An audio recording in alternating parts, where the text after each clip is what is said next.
একুশের অমর চেতনা বুকে নিয়ে শেষ হচ্ছে ভাষার মাস ফেব্রুয়ারি। শহীদদের আত্মত্যাগে অর্জিত বাংলা ভাষার গৌরব স্মরণে পুরো মাস জুড়ে ছিল নানা আয়োজন। মাসের শেষ প্রহরে তাই একদিকে আবেগ, অন্যদিকে নতুন করে অঙ্গীকারের সুর।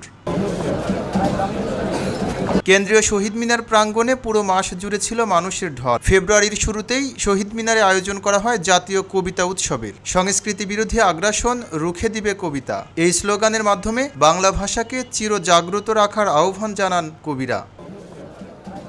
ভাষা শহীদদের স্মরণে শহীদ মিনারকে আলপনার ছোঁয়ায় সাজিয়ে তোলা হয়। ২১ ফেব্রুয়ারিতে জাতির পক্ষ থেকে ভাষা শহীদদের প্রতি জানানো হয় শ্রদ্ধা।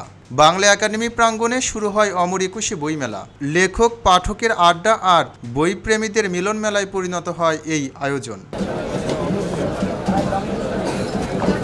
বিশেষজ্ঞরা বলছেন, ভাষার মাসের মূল চেতনা শুধু স্মরণে সীমাবদ্ধ থাকলে চলবে না। শিক্ষা ও গবেষণায় বাংলা ভাষার বিস্তার ঘটাতে হবে। সামাজিক যোগাযোগ মাধ্যমেও শুদ্ধ বাংলার চর্চা বাড়ানোর আহ্বান তাদের। ভাষার মাস শেষ হচ্ছে, কিন্তু ভাষার প্রতি ভালোবাসা আর দায়বদ্ধতা শেষ হবার নয়। একুশের চেতনা ধারণ করে সারা বছর বাংলা ভাষার মর্যাদা রক্ষার প্রত্যয়ে এই ছিল ভাষার মাসের বিদায়ের বার্তা। এম রহমান, খবরের কাগজ।